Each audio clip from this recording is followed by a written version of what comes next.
Hola, ¿qué tal? Muy buenas noches. Muchas gracias por estar otra vez en su programa México en el Corazón. En esta noche, transmitiendo desde el recinto mariano más importante, no solamente de México, sino del mundo.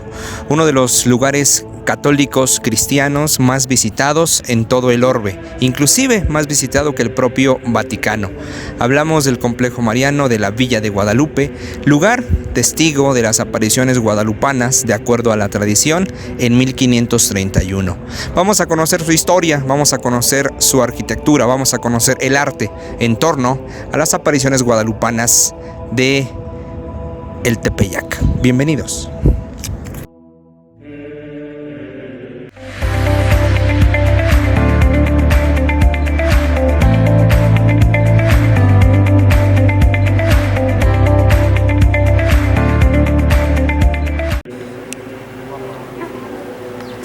De acuerdo con la tradición guadalupana, la primera aparición de la Virgen se lleva a cabo el 9 de diciembre de 1531.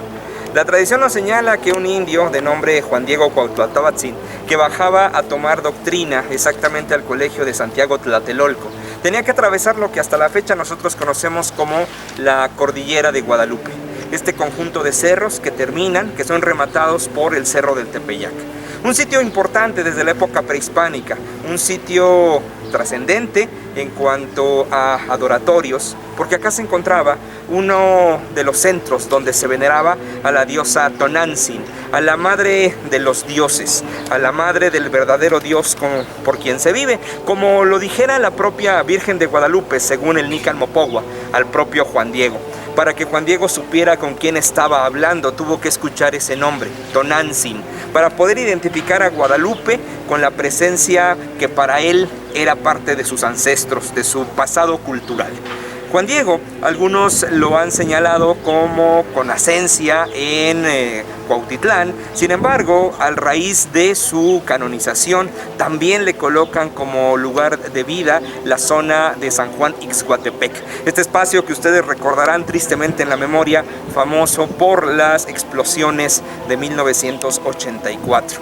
Pues bien, Juan Diego acudía a tomar doctrina en Tlatelolco, pasando por acá escucha una voz, escucha trinos de aves, escucha un canto aparentemente celestial y se encuentra con esa mujer vestida con estrellas, adornada con el sol, que le dice: Juan Dieguito, el más pequeño de mis hijos. Importante la labia que nosotros le presentamos a Guadalupe, que nosotros le ponemos en la boca a Guadalupe, porque los diminutivos son clave para la lengua náhuatl. Este tipo de estudio del Nican Mopogua lo podemos leer muy bien en la presencia del maestro Miguel León Portilla. Al final de cuentas, la primera aparición el 9 de diciembre daría pie a otras 3 apariciones, en las cuales Juan Diego sería testigo de la presencia virginal de Guadalupe, pero al mismo tiempo junto con Fray Juan de Zumárraga serían testigos de la plasmación de la imagen guadalupana. Eso nos dice la tradición. Quizá los documentos históricos nos señalen otra cosa. El día de hoy vamos a hablar de las dos partes. Por lo pronto vamos a caminar, porque después que se da la primera aparición, la segunda, la tercera, Fray Juan de Zumárraga le solicita a Juan Diego una prueba, una demostración de que realmente estuvo hablando con la Virgen. Juan Diego inclusive le dice a la Virgen: oye, ¿por qué no mandas a alguien más? Realmente a mí nadie me cree, a mí nadie me pela, soy una persona que no tiene ninguna validez dentro de esta sociedad, manda a alguien más. La Virgen le dice que no, que tiene que ser él. Generalmente nosotros podríamos entender, teológicamente hablando, que Dios, que la cristología, que las mariofanías se van a llevar a cabo, se van a revelar prácticamente con personas de condición bastante humilde. Con las cosas más pequeñas es que se logran hacer grandes cambios, teológicamente hablando.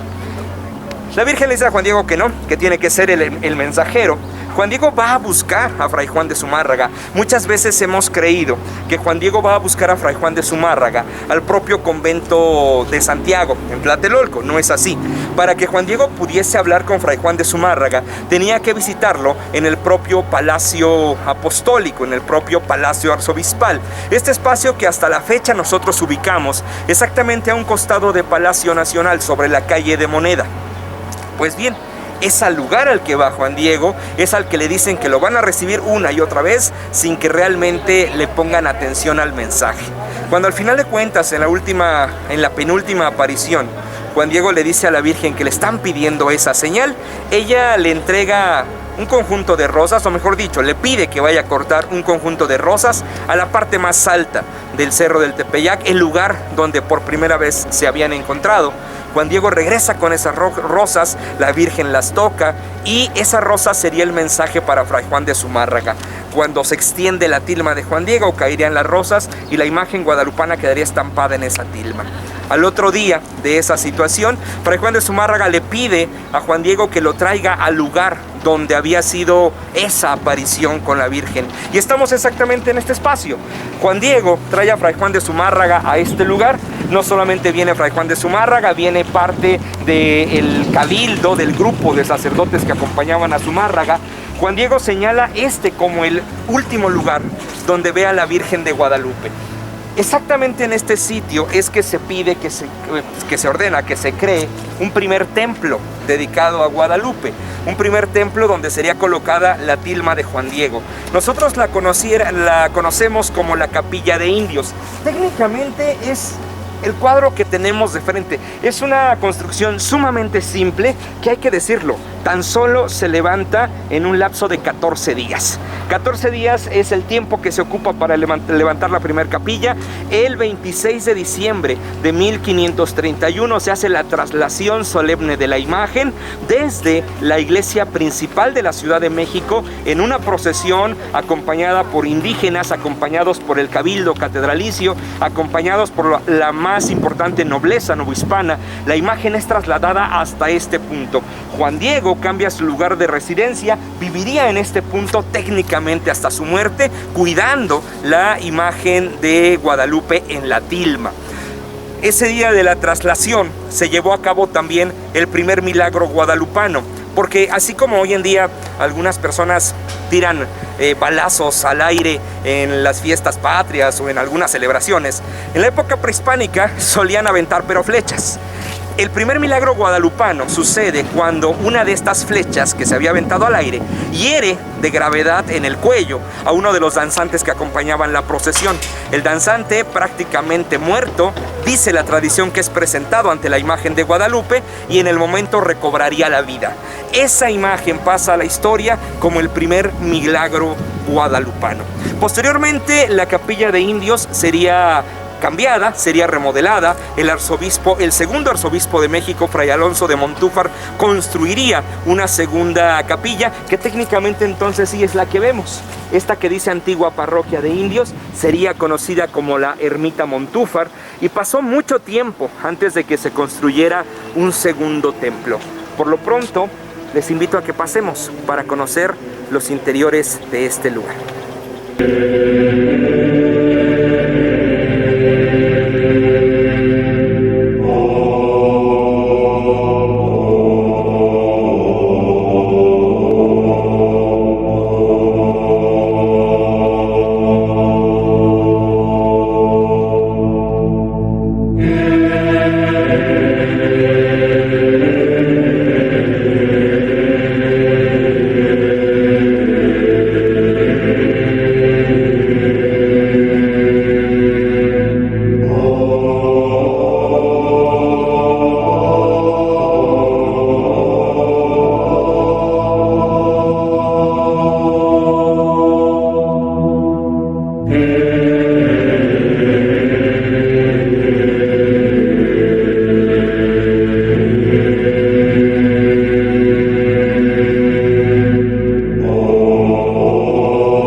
estudios guadalupanos nos hablan que realmente la primera aparición de Guadalupe no se da en el cerro del Tepeyac, se da en un cerro colindante al Tepeyac. Este cerro se conoció con el nombre de Zacahuitzo. Nosotros hoy en día lo encontramos separado de la Sierra de Guadalupe, básicamente por la avenida Cantera. Básicamente es lo que físicamente los distancia. Pero el Zacahuitzo es un punto importante, inclusive de observación astrológica, para los pueblos mesoamericanos. Básicamente desde ese punto se apreciaba el momento de la llegada del invierno, clave para las cuestiones prehispánicas, porque se hablaba de la presencia de Huitzilopochtli. Esta salida del sol detrás del Cerro del Papayo marcaba también una importancia en los calendarios mesoamericanos. ¿Dónde está ese cerro? ¿Cómo lo podemos señalar hoy en día? Técnicamente, si la cámara voltea hacia mi mano izquierda, al fondo en el cerro se aprecia una casa blanca. Ese sería el punto de la primera aparición de la Virgen de Guadalupe. Y técnicamente ese sería el lugar al que Juan Diego sube para cortar las rosas de Castilla que la Virgen le había solicitado. En algún momento se puso en ese lugar la primera piedra para levantar en ese sitio el santuario dedicado a San Juan Diego Cuauhtlatóatzin. Al final de cuentas, por la distancia, por la lejanía, por la complejidad para subir al espacio, se quitó esa idea, pero sigue presente aquella pequeña Casa Blanca como recordatorio para algunos que ese sería el verdadero primer punto de la aparición de Guadalupe. Después, la razón por la cual las iglesias se construyen abajo, básicamente porque sería el punto de la última aparición que vio Juan Diego. Volvemos a lo mismo, según la tradición del Nican Mopogua, según la tradición oral. También hay que decir que el Nican Mopogua no se escribe sino 100 años después de las apariciones de Guadalupe. No se hablaba de Guadalupe, sí, pero era eso, hablar. Hay que recordar que las sociedades mesoamericanas son sociedades sobre todo de tradición oral, no tanto de tradición escrita. Es tiempo después cuando se crearía propiamente el Nican Mopogua como tal, con un náhuatl sumamente enriquecido, inclusive filosóficamente. No se trata de un náhuatl común y corriente, se trata de un náhuatl de prestigio, se trata de un náhuatl muy importante para la época, que no cualquier persona podría inclusive escribir. Pues bien, aquí nosotros estamos a las faldas del Cerro del Tepeyac. Vamos a empezar a subir hacia el cerrito, vamos a mirar la capilla del cerrito. Partimos de este famoso conjunto escultórico conocido como la ofrenda. Obviamente un conjunto escultórico en el que resaltan las tres figuras preponderantes del relato guadalupano: la Virgen de Guadalupe, Juan Diego Cuauhtlatóatzin, que se encuentra vestido de blanco y nos da la espalda, y obviamente Fray Juan de Zumárraga, el primer obispo de México. Pues vamos al Cerro del Tepeyac.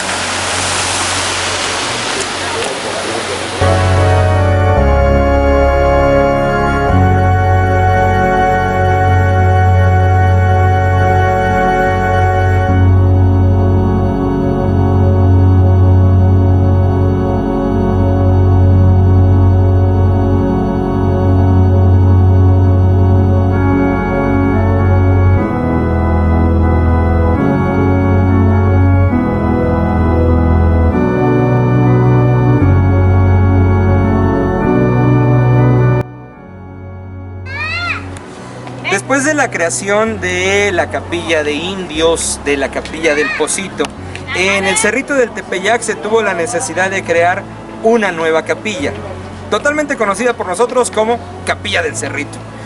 Básicamente los creadores, un par de donantes, una pareja, un matrimonio de apellido Pellegrín, se dedicaban a la panadería. Quisieron colocar a manera de donación un exvoto a Guadalupe. ¿Qué es un exvoto?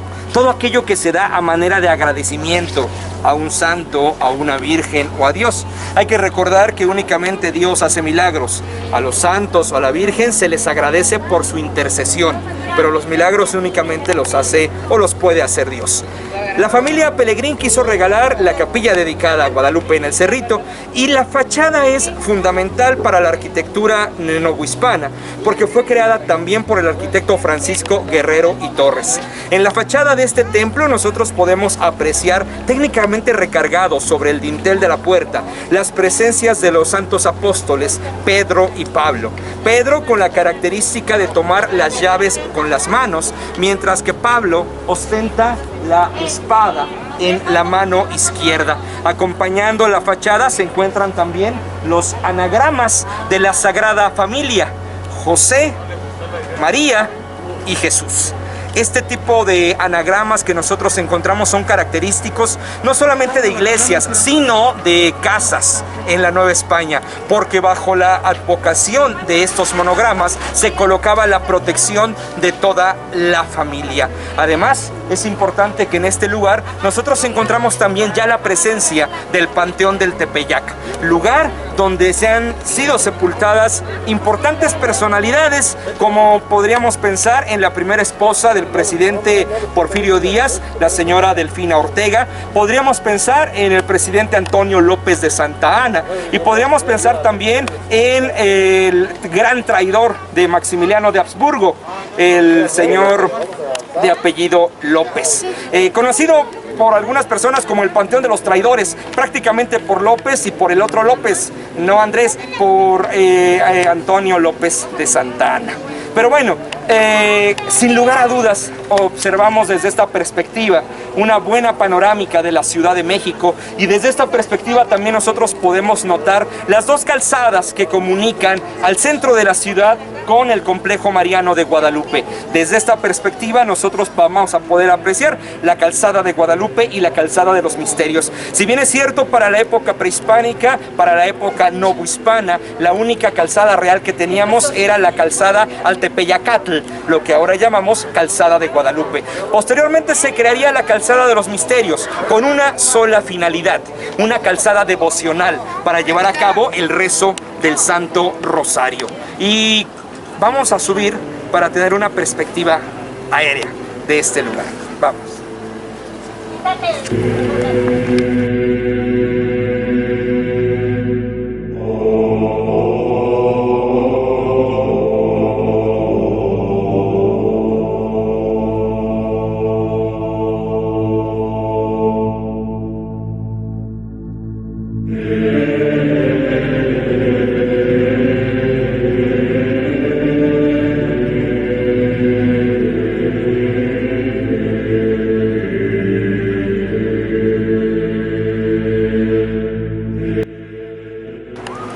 El complejo de Guadalupe se volvió con el paso del tiempo tan importante a nivel local que se tuvo la necesidad de crear un colegio especializado para administrar tanto espiritualmente como económicamente este espacio.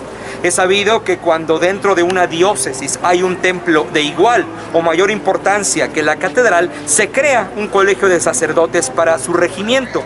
Eso pasaría con Guadalupe. Se creó aquí entonces la Colegiata de Guadalupe, y entonces la Colegiata de Guadalupe requería un lugar para sesionar, un lugar para reunirse. Es así como nacería el complejo que se encuentra a mis espaldas. Una arquitectura que fue acabada por Pedro de Arrieta, uno de los arquitectos más importantes en la historia de la Nueva España, creador de lugares como el Palacio de la Inquisición o el convento de Corpus Christi. Don Pedro de Arrieta coloca una trascendencia inclusive tendiente al Antiguo Testamento para hilvanar la historia guadalupana, porque arquitectónicamente dota a la Colegiata de Guadalupe de 4 torres campanarios, el único templo a nivel mundial que tiene esa característica. ¿Cuál era la razón de Pedro de Arrieta para generarlo? Simple y sencillamente que se generara una relación con el famoso Templo de Salomón, que se creía estaba construido sobre 4 columnas. Esta Colegiata de Guadalupe se convirtió en Basílica de Guadalupe apenas en el siglo XX, en 1904. Entonces se volvió en una de las basílicas menores que tenemos en México. Hay que recordar que en el mundo solamente hay 2 tipos de basílicas, las mayores y las menores. Las basílicas mayores son las que se encuentran en la ciudad de Roma. Esas son basílicas mayores. Todas las demás son basílicas menores. Vamos a descender el cerrito para mirar la fachada de esta Colegiata de Guadalupe, esta que fuera Basílica de Guadalupe y que ahora es el templo expiatorio a Cristo Rey. Vamos. Agradecemos a Plumbago Estudio Floral la realización de los botoniers que lucimos en la solapa. Les invitamos a ustedes a visitar la página de Facebook de Plumbago. Denle like, denle seguir. Encarguen sus centros de mesa para la cena de Navidad, para la cena de Nochevieja, coronas de Adviento, coronas de Navidad. Están a tiempo de adornar su casa con flores. Y también agradecemos a Yaxán Querétaro, esta casa de textiles, de guayaberas, de rebozos, de vestidos. Los invitamos a que sigan su página, a que compren sus regalos de Navidad y recuerden consumir lo hecho en México. También de paso, recuerden suscribirse a las páginas, a los canales y a todo de Hola TV y de México en el Corazón.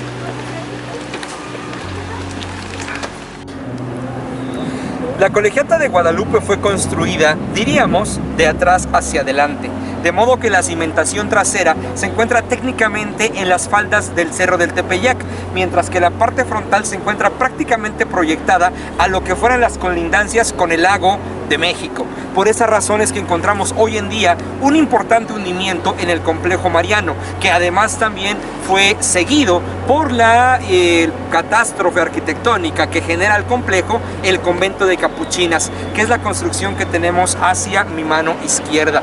Recientemente, para hablar de esto, recientemente son 10 años atrás, se acaba de realizar una recimentación del espacio y se logró sacar a flote técnicamente un desnivel casi de 2 metros dentro de este complejo.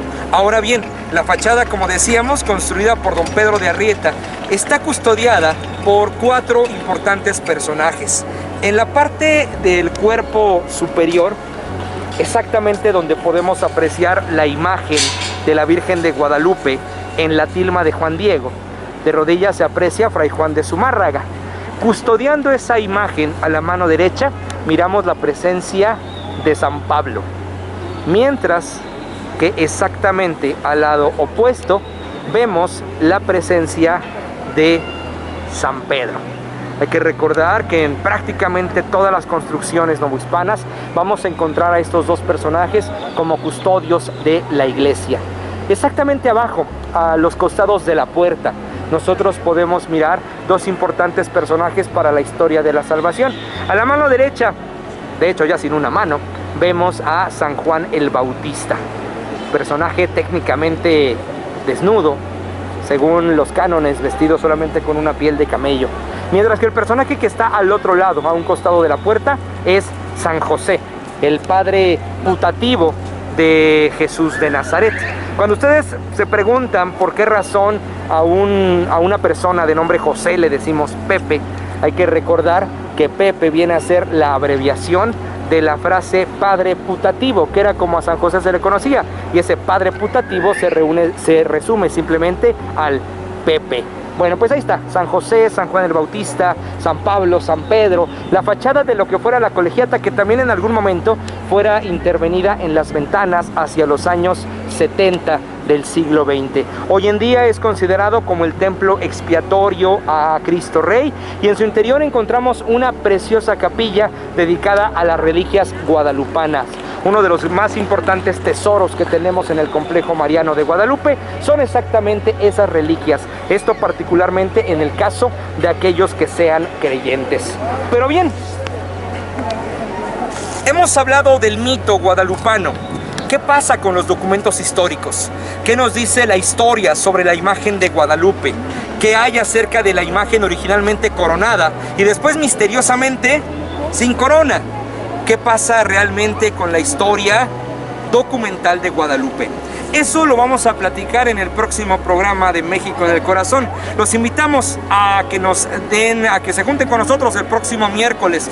Por lo pronto, recuerden que en estas fechas estará cerrada la Basílica de Guadalupe. Recuerden no acercarse al complejo mariano. Sabemos que son los días en los que más se visita la Basílica de Guadalupe, pero por favor no lo hagan. Evitemos las concentraciones de gente, las multitudes de gente en las inmediaciones de la Basílica de Guadalupe. Por la salud de los propios peregrinos, por la salud de los habitantes de la alcaldía Gustavo Amadero, por la salud y por la tranquilidad de la Ciudad de México, que cada vez sufre más esta pandemia por COVID-19. Quédense en casa, sigan las cualidades de cuidados, no sé por qué dije cualidades, pero debe ser muy cualidoso que ustedes se cuiden. Entonces ocupen el gel antibacterial, lávense las manos, ocupen la mascarilla bien, tápense la nariz, tápense la boca, lávense las manos, por favor, cuídense mucho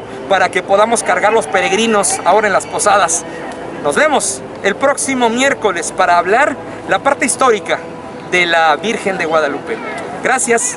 Soy Abraham Villedas, nos vemos la próxima.